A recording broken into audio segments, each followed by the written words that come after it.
Hello. Welcome back to another episode of the Pickle Podcast. As always, I'm Max, and I'm with my co-host, Mark.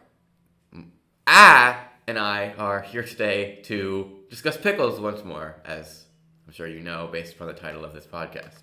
So, today is like kind of a history day. Today is where we hit the books. We went to the library. We studied hard. We broke out the textbooks like nerds. We broke out the text. Yeah, we kind of became... If you're a nerd and you like history, this one's for you.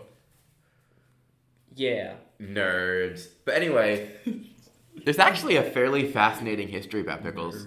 It took an odd amount of time to research, but it was pretty fascinating.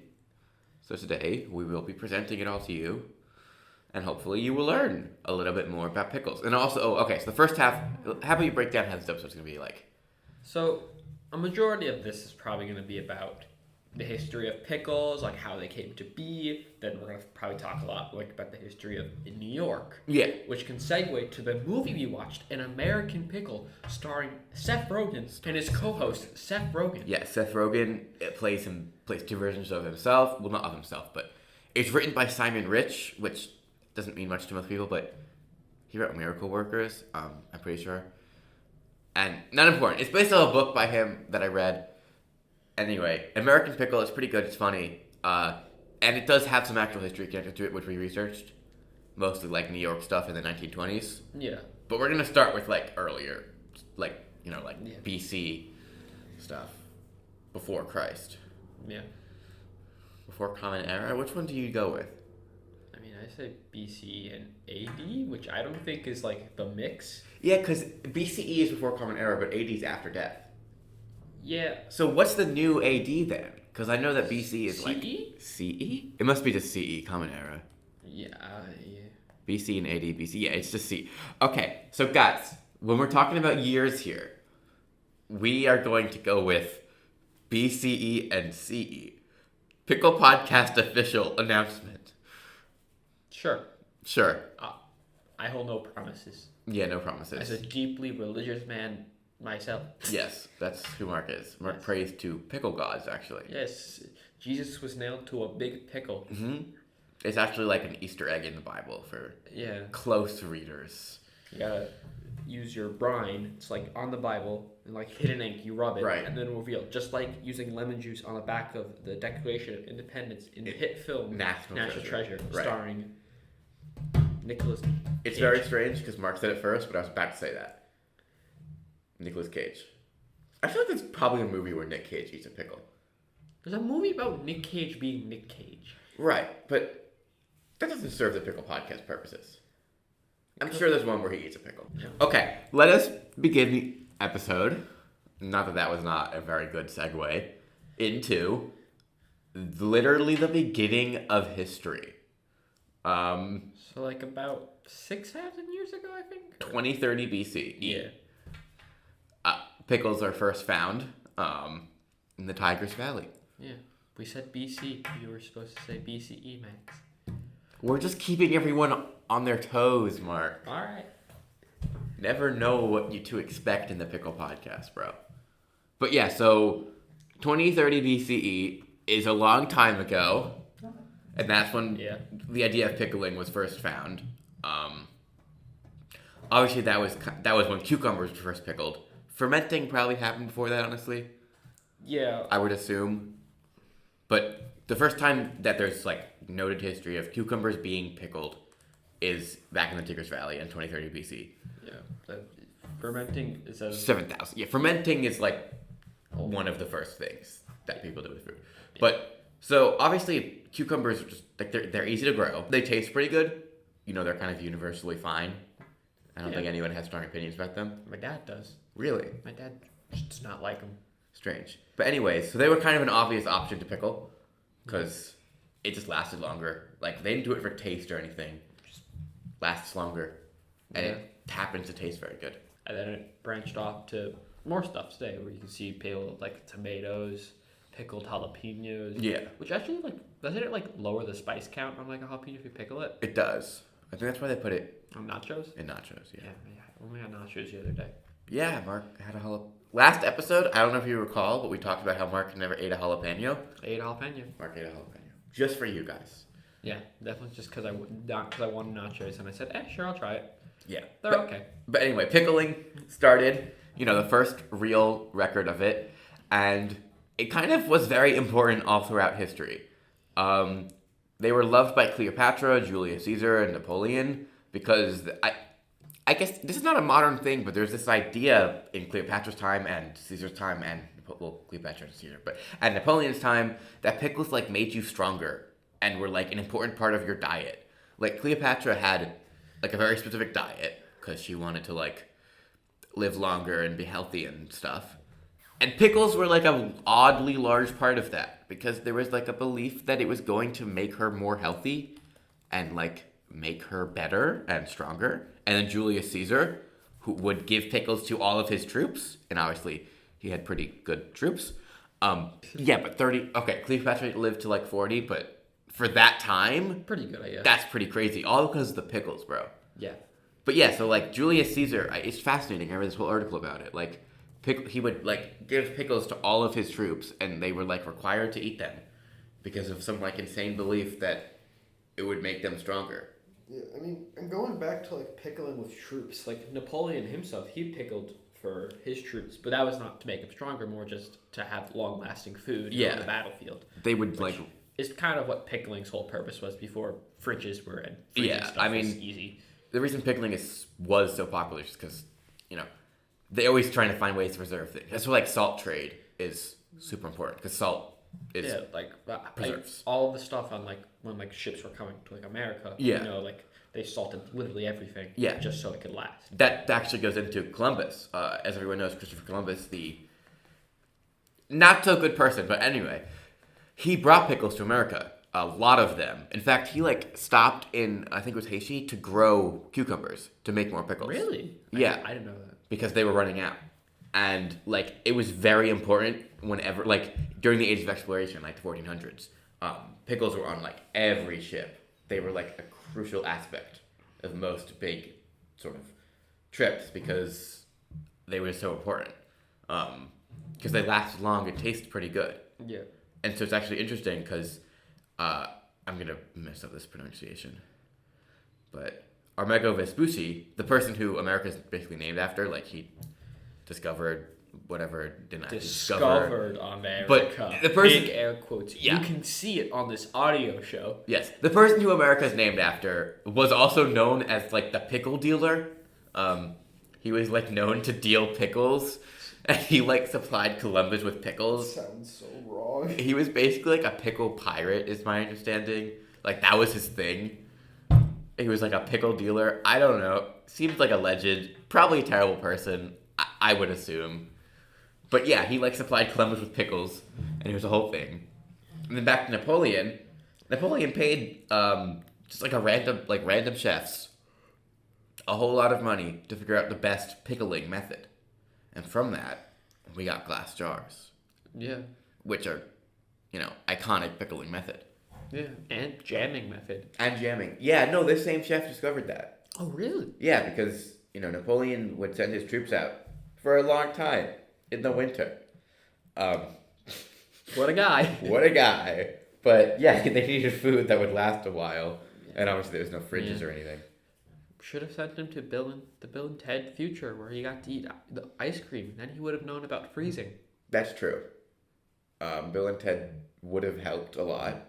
However, then Napoleon might have conquered the world. So it's possible that wouldn't have been too good. Yeah.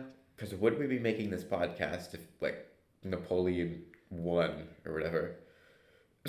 Yeah, no. Probably better than other people ruling the world, though.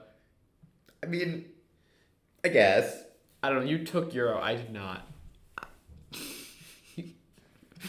Yeah, that's true. Anyway, so yeah. And now, moving on to World War II, the U.S. government literally rationed pickles. Like, they rationed everything. But pickles were, named. They were rationed. And don't you just find that amazing? Yeah, really up there. Pickles, food tier list. Pickles are on the food tier list for the U.S. government during World War II. Like, meat, fuel, pickles. Yeah. all equally important.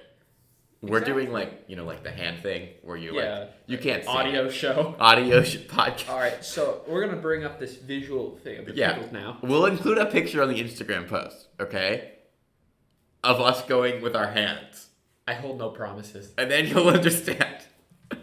No, but yeah, World War II, I find that stuff fascinating because obviously like World War II is fairly modern, I would say.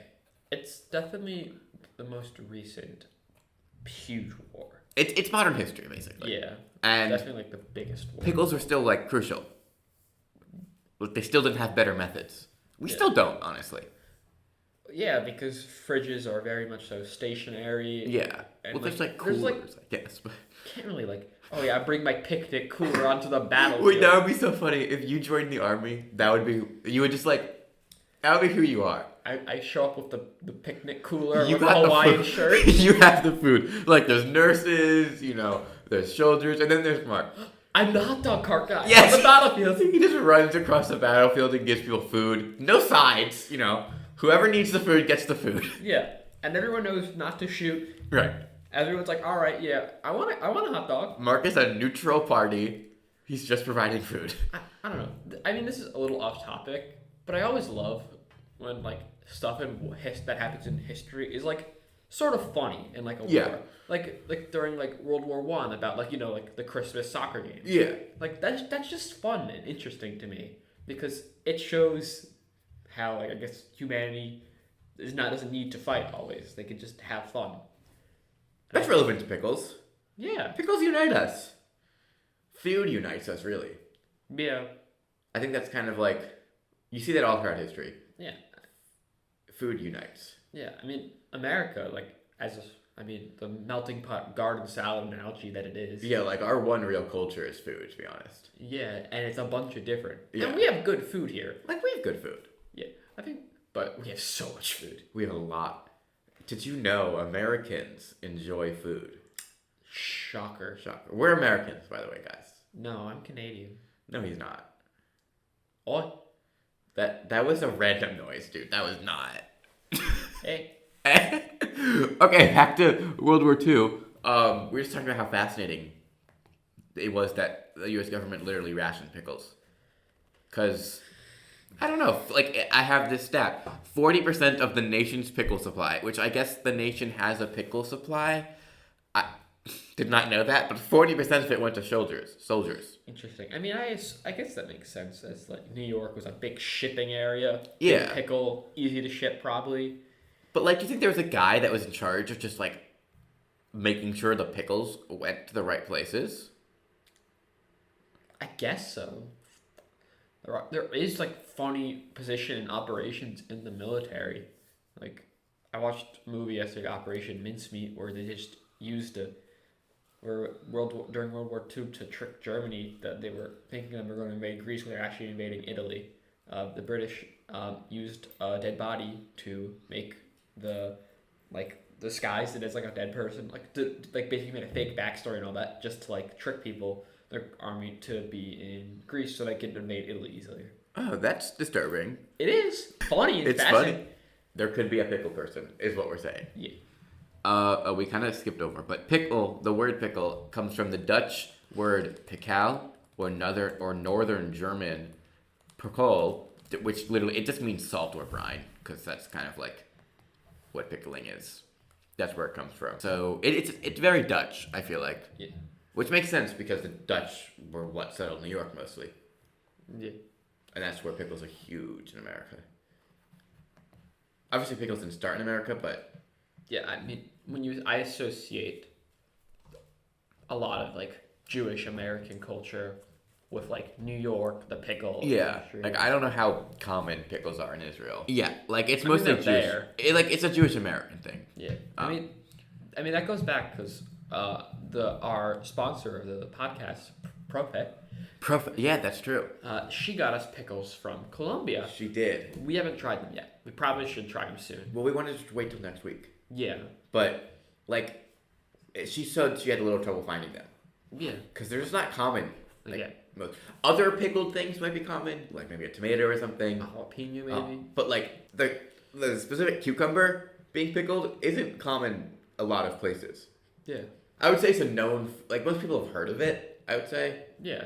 But it's a very American thing. Yeah. Especially like Northeast. You go to a deli anywhere in the Northeast without finding a pickle. Oh, for sure. Like, I mean, they're other everywhere. places will have like pickles there, like if you want on your sandwich. But, Yeah. like, I can stop by. Like, we have like 3 or 4 delis in our town. I don't know. Yeah. We have a lot of delis in our town. Any deli would have pickle. Yeah. Like, it's just impossible not to find them. They're so common now. Yeah. Sometimes they just put it with your sandwich. Yeah, they just kind of... It's like a given. Like, if you go to a diner, they're going to give you a pickle with your hamburger, too. Hamburger is also a pretty American thing. Yeah. So I guess this kind of leads us into... There's some like facts I'd like to mention. Oh, then go ahead. Mention your facts. Well, an interesting fact is by the 2010s, Americans were eating more than 2 million pounds of pickles, which I think shows that how year. important pickles are, Yeah. and also the fact that Americans are fat. But also, how many pounds of pickles do you think we've eaten in the past 2 weeks? Too many. At least one, honestly. Do you know how many pickles we've eaten, guys? We probably could have eaten more. But we have eaten a lot. Yeah, we've eaten at least a few pickles each day. And I've had pickles on my own time, just in sandwiches. Yeah, Mark does, like, research on his own time, guys. He eats pickles on sandwiches. Yeah.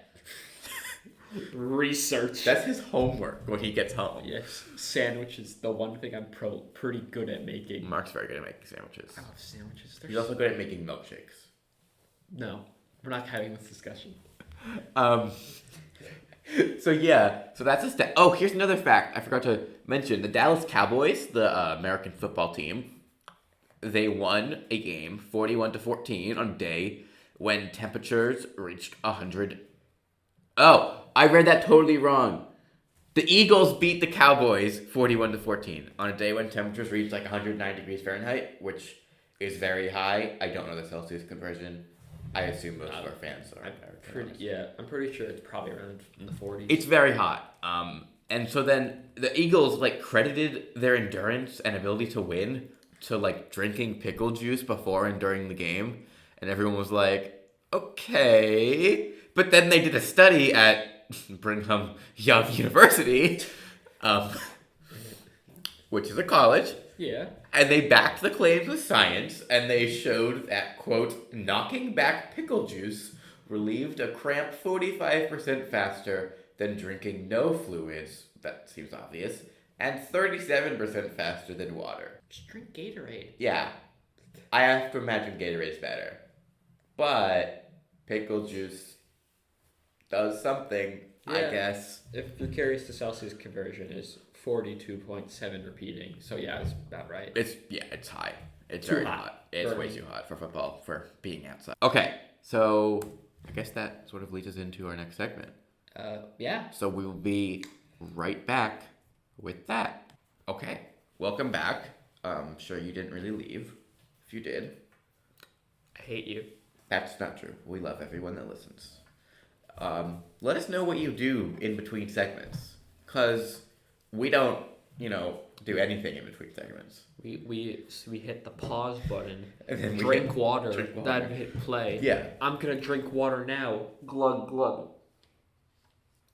Luckily, that did not get up on the mic.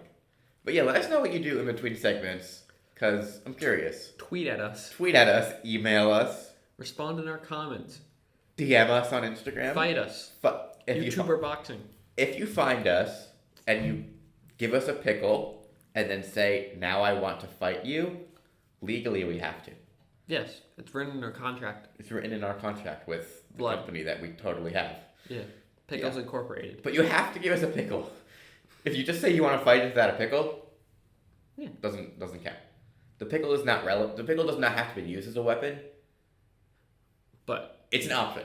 yeah. It's not required, but I would go with it. I wonder how much that would hurt.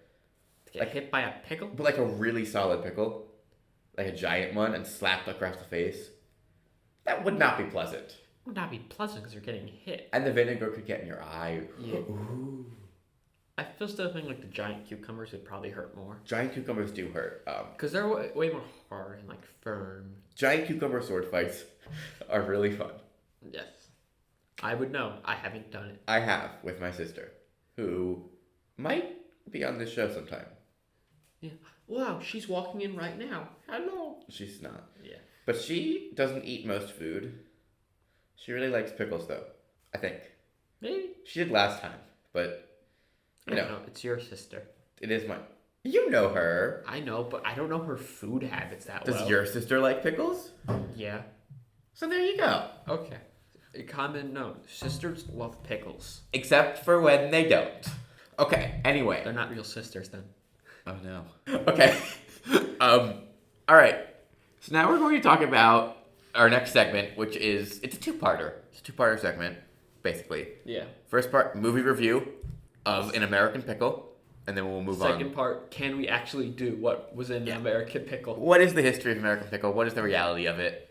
But first, let's start off with the movie review because we here at the Pickle Podcast, we want to recommend pickle-like activities you can do.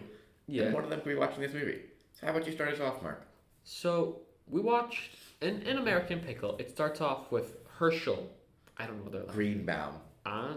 And down on his luck in a village somewhere. Slupskip. You remember this movie? I watched it twice. I don't know.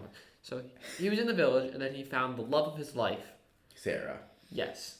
Played by Succession star Sarah. That's not important. Go on. Yeah, but then, they were having a lovely life, having dreams of drinking seltzer, having their own gravestones. It was a long time ago. This is like the 1900s. Yeah, but then their village got burned, attacked by It's basically Russians. We'll talk about the history of it later, but it's Russians. Cossacks, yeah. Then they set off to America, the land of dreams, sort of. Sort of. But then they were there, and they got some jobs. Herschel worked at a pickle factory. Yes. Where he hit rats. Yeah, he didn't get to make the pickles. This is the one part of the movie I kind of don't love because they show it too much. Yeah, he kills those rats brutally, and I guess it's like a joke, but it's not that. Whack-a-mole. His job is to run around the factory and kill the rats with a bat. There's a lot of rats in that factory. There's a lot of rats in the factory, but then something terrible happens. What happens?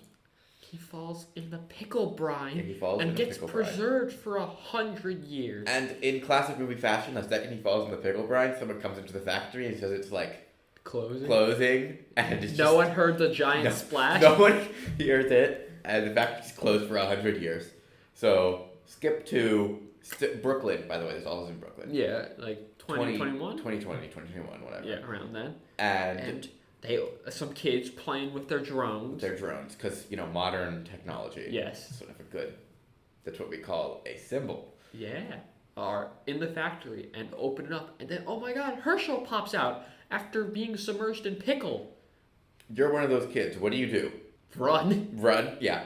Because how does he... So the next scene after he pops out is he's with like a team of scientists and they figured it all out. How did he get from being in pickle brine to a team of clearly very well-funded and knowledgeable scientists? I'm pretty sure they just called the police and like, hey man, we opened up a pickle jar and a man popped out. We're at a factory. I feel like the police would not call a scientist. I mean, the police are legally obligated to come check stuff out. Yeah, but they would almost certainly assume it was just a homeless drunk person. That's probably true. I don't know. Doesn't matter. He's with the scientist, and then he finds out the only real relative is his son, Ben. Great-grandson. Great-grandson, yeah. Ben Greenbaum. Seth Rogen. Both characters who are Seth Rogen. It's funny. Mark was trying to do a Seth Rogen laugh. I can't do a Seth Rogen. Don't do it. It's not worth it. Only he can do it. But yeah, so Ben Greenbaum is, he's a millennial. He's an app developer. Yeah. His app is like, it's like ethics. You like scan a product to see if the company's ethical. Definitely would blow up if it was a real app. Yeah. Very millennial. Very not 1920s.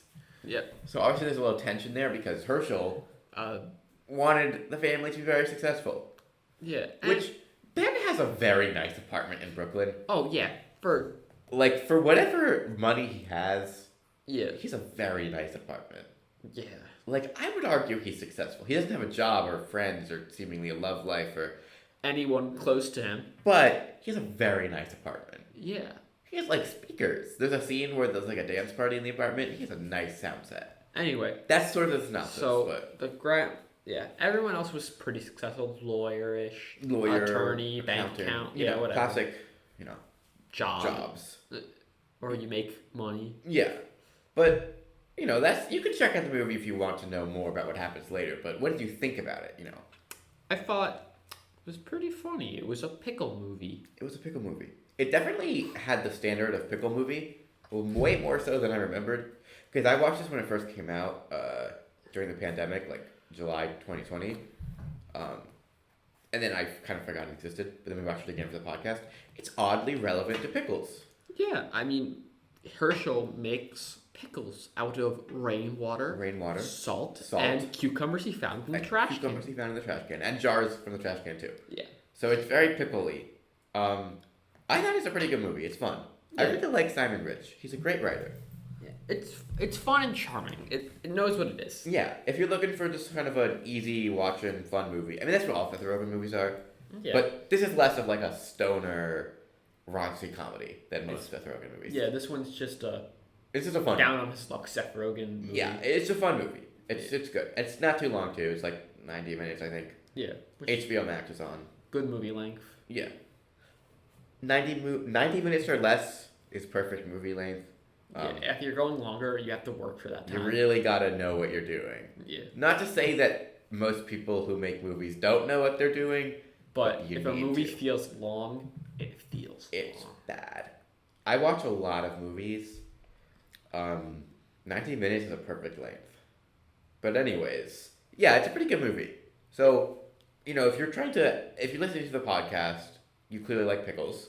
Yeah. And you're trying to add stuff to your pickle culture, I would suggest this movie. Yeah. Would you? Yeah.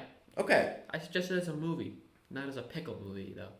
Because it's a great pickle movie, but I think it goes beyond just a pickle movie. Yeah, it's also a pretty good movie. But if you're trying to add pickle culture to your life, good start. HBO Max. But now it's time to sort of move into the real reason we watch this. Can we pickle a person? Right. Okay, so as we explained... Short answer, no, they'll die. Yeah. Because it's suffocation. As we explained, Herschel Greenbaum is preserved for 100 years in pickle brine. And he lives, and he's fine. Like, perfectly fine. He doesn't even age. Yeah, same age as his great-grandson, Ben. Like, he's very fine. So Mark did an odd amount of research about this. I did enough. I was concerned. Yeah. And I think what I came to the conclusion of is that you can, in fact, pickle a person and, like, preserve them, all their stuff, like you do with meat for a long time. Yeah. But they're not living. Like, if you, for example, when someone dies, they decompose eventually. Yeah. The idea is if you put them in pickle brine, they probably won't decompose. Yeah, or at least as fast. That's that fast. Kind of like mummification, I guess? Yeah, or like pickled like meat. Like pickled. Yeah, like pickled meat stays good. Yeah. Have you ever had pickled meat? No, it's very German, like Hungarian. Yeah, it's very German. But yeah, so the idea is that you wouldn't be alive anymore. You would suffocate very fast. Yeah. But your body would be preserved. So, that's that. That's what we found out about that. Yeah. But pickled meat, there's a lot of, like, some interesting stuff about it. Like, my great-grandpa, I never met the guy, but... Because he wasn't preserved in pickle brine. No, but they lived in my grandparents' basically roof. Oh. Or not roof, they had 2 floors to their house. Yeah. Because it was like a double house. And up there, like, the grandma would... They're from Hungary, Germany, like, all that Austria. Like, that's kind of their culture. They're used to, like, farm. They would use pickle, like, all types of pickle, like pig. Like, their feet, their head. Yeah. And that's what my grandpa would just eat that. Well, I don't know that I would try that. I wouldn't. That's interesting. Yeah. But back to the movie. Yeah. You could not pickle a person. We did try. We do have a criminal record now. Yeah. It's unfortunate, but we told them it was for the podcast. We told them it was for art. We're influencers. Yeah. And we told the police that we would, retweet them to give them exposure. Yeah, endorse their act. They seemed fine with that. So, we're not going to jail or anything. Hopefully. Don't try it at home, though, because we did try. You can try. You just don't advise it. Hide it well, in the jar. Probably don't make a podcast episode about your crimes. Yeah. Or do. If you're really trying to be a rebel. Yeah. No one's stopping you. No one is stopping you. That is very true. Someone will stop you. Someone will stop you. Pick a good person to try this on, though. Yeah. Because, like, if it works, you don't want some terrible person that you don't like to be preserved forever. Yeah. Pick someone you like. Then you won't see them.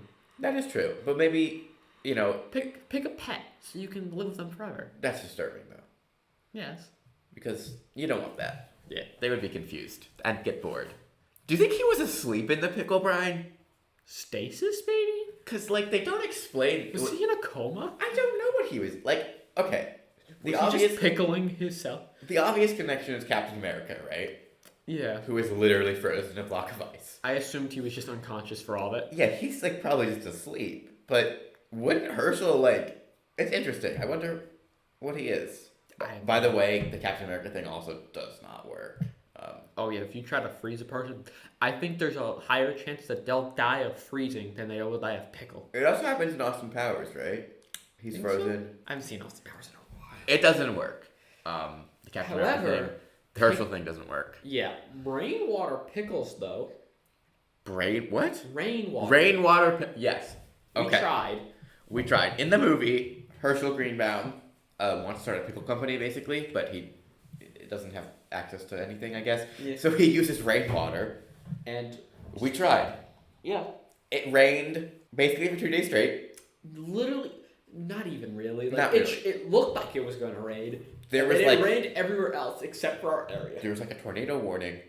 Yeah. It was the whole thing. So we put a jar out, a mason jar, see if we could collect some rainwater, because we're committed. We were going to eat these. Yeah. There's no water. We got like half an inch. We got like half an inch. So we're going to keep trying.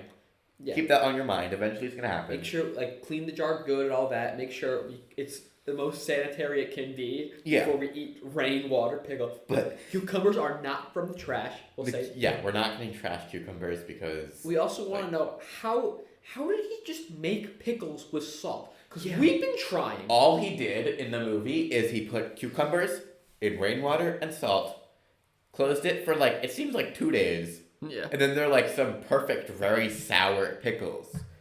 Yeah. We tried that. Yeah. It didn't work. Yeah, I think in the movie they said they had animal remains partly in it, which is still. That wouldn't help, would it? No, that would make it worse. Because we did cucumbers, we did water, we did salt, Yeah. pickling spice, Yeah. dill, and garlic. We've tried 2 or 3 times. Put it in for a week. It didn't do anything. Yeah, we had one where we just did salt, vinegar, apple cider, all that. That worked. Yeah, very strong, but We're having some trouble making the pickles. We gotta be honest with you guys. We want Yeah. transparency here. If you have suggestions, please tell us. down below. Down below, wherever it is that down below is. You can't leave comments on most of the platforms we're on, but Sub to our Patreon. we don't have Patreon. Wow. Okay, but there's also more history with the American Pickle thing that I want to talk about. Yeah. So, last week we mentioned we were going to the city. I'm pretty sure, right? Yeah, we did. Lower East Side. So, in the movie, all this pickling stuff happens in Brooklyn, which is not so realistic to history, honestly. Most of a lot of Jewish immigrants from Russia, probably, or maybe Germany, the Dutch areas, settled in New York City, obviously, because that's where Ellis Island was. And they mostly settled in the Lower East Side of Manhattan, around Essex Street. And so there's just kind of huge pickle stuff there in the 1920s. Pickle factories were a really big source of jobs. They were brought over mostly by Jewish immigrants, and they sort of became a very American thing. But they were a very big source of jobs for immigrants because, it's a fairly easy thing to do, and it probably didn't pay well, but it's easy, and it tastes good, and it's easy to sell. So one of the factories I wanted to highlight is Gus's, which people may have heard of. I'm not sure. Very famous. Though. It's very famous. It closed down a little while ago. You can still order them offline, but you can only order 5 gallons at a time, which is unfortunate. So we just couldn't get them. We couldn't get them. $70 for a jar of pickles. Yeah, we're gonna try, but we're probably not going to.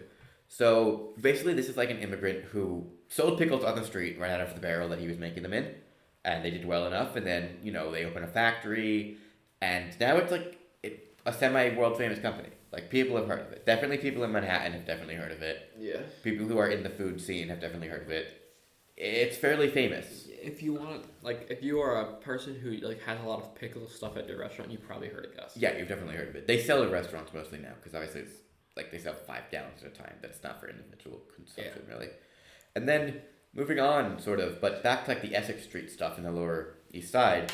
There's kind of this like cool thing where I read an article like about basically like a pickle war between the factories. It was mostly on Essex Street, which is also sometimes called Pickle Alley, and there was like 80 other pickle vendors besides Gus's, but Gus's was like considered the best or the finest, and it was kind of like, you know, anyone who lived in the Lower East Side knew about this place. You basically didn't go there without eating it. Yeah. And so, you know, he's successful, everyone's happy. End story, right? But then he dies. Oh no. And they basically just sold to someone named Harold Baker, who passes it on to his family, whatever. And then another pickle family, the Leibowitz family. There's a lot of pickle families, Mark. Yeah. Unfortunately, I am not, and neither are you, a pickle family. Yeah. We got lawyer. We're lawyers. Pickle family sounds cool, though. So anyway, another pickle family, which owned United Pickles in the Bronx, and was the main supplier of Gus's Pickles cucumbers, because obviously you need cucumbers. Yeah. He went into business with the people that bought Gus's, and then they opened another branch in Cedarhurst. But then Baker, the people who bought Gus's, wants to get out of the pickle business, because, you know, the pickle business is tough. Yeah. Tough market. A lot of pressure. Gotta get out of the pickle Sometimes business. you can find yourself in a real pickle. You know, you don't want to be A great old deal age. of trouble. Yes, still making pickles. So he tries to get out of it. So he puts up the Lower East Side Gus's Pickles for sale, like the famous one. But no one buys it. So then it's sort of just bought by a, quote, relative newcomer to the pickle scene. That's what the New York Times called her. Are we newcomers to the pickle scene? I guess we are now. We're gonna revolutionize the pickle scene. Yes. Rainwater pickles. Anyway, so then basically Gus's like the rights to the name and sort of the legacy and the history ended up in like insane lawsuits and like copyright infringements, and now Gus's is no longer open. Sad. It's sad. Like there's a website where you can buy them, but also the website's a little suspicious. I can't really tell. It's hard to tell if it's the actual Gus's or not, because there's also on the website it says they sell their pickles in Whole Foods stores. So I looked up Gus's Pickles Whole Foods, right? And we went to the closest Whole Foods to us. No Gus's Pickles. And if you look up Gus's Pickles Whole Foods, there's a bunch of articles. They're all from like 2009, 2011-ish, so they're not like recent. But they all say that Whole Foods is purposely selling fake Gus's Pickles. And this is also around the time that the whole copyright and lawsuits happened. So I don't know if Gus's Pickles exists anymore. It's an enigma. Their whole story is nuts. It's confusing, but there was like literally a copyright war and lawsuits exclusively about pickles. Yeah. There was like a pizza chain in like New York that also had like a crazy. Yeah, because like everyone claims they're the first or best New York City pizza. Yeah. And they're all like some generic Italian first name. Yeah. But yeah, it's just crazy, Gus's Pickles. But we are going to travel to Essex Street in Lower East Side. There's a place called the Pickle Guys we're going to go to. We're going to go to Essex Street Market and get pickles. Yeah, that's next week. That's next week. Hopefully, maybe we can find... Yeah. That episode might come out a little later, though, due to like a lot of... Yeah, we'll see what happens with that one. But we're going to go to where the history is. Talk a little bit more about that next week when we see it in person. But I think that's all for today. Yeah. Before we go, random pickle fact. Selena Gomez loves her popcorn with pickle juice on top of it. Okay, so that's disgusting. Yes. We will be trying that. Sadly. We will have to try that. I'll probably see a movie sometime and get a popcorn. We'll try it, don't worry. But yeah, I think that's about it for today. Selena Gomez, yeah, it's real. She has like a cooking show on HBO Max, doesn't she? Yeah. That might be where that comes from. That is disgusting. I don't approve of that. I'm sorry. Soggy popcorn, not for me. Yeah, it would just be soggy and sour. But anyways, that is our episode, and that is our show. Thank you so much for listening. We hope you learned just a little bit more about the wondrous world of pickles. Thank you again to Prof. Irizarry for inspiring us and helping us every step of the way. as always, leaving a review helps out a ton. So please, if you enjoyed, rate us on Apple Podcasts, Spotify, leave a comment on YouTube, share a link. Yeah, follow us on Twitter and Instagram at Pickle Podcast 1. And if you want to send us an email at picklepodcast1@gmail.com with a question, we'll probably read it on air. Yeah. Feel free to send us questions, funny reviews or anything. We'll definitely read them on air next time if we get any. Yeah. As always, all of our social media is Pickle Podcast 1 because we are the #1 Pickle Podcast. Yeah. Listen to us on Apple Podcasts, Spotify, YouTube. I'm going to try to get it on Stitcher, which apparently people use. Oh, yeah. But if you go to our social medias, we have a link to our Anchor page, which is like Spotify's podcast manager, basically. And from there, you can listen to it wherever it is. It's on a bunch of platforms. So yeah, that is our episode. Again, thank you so much for watching. We hope you enjoyed. And Bye! bye!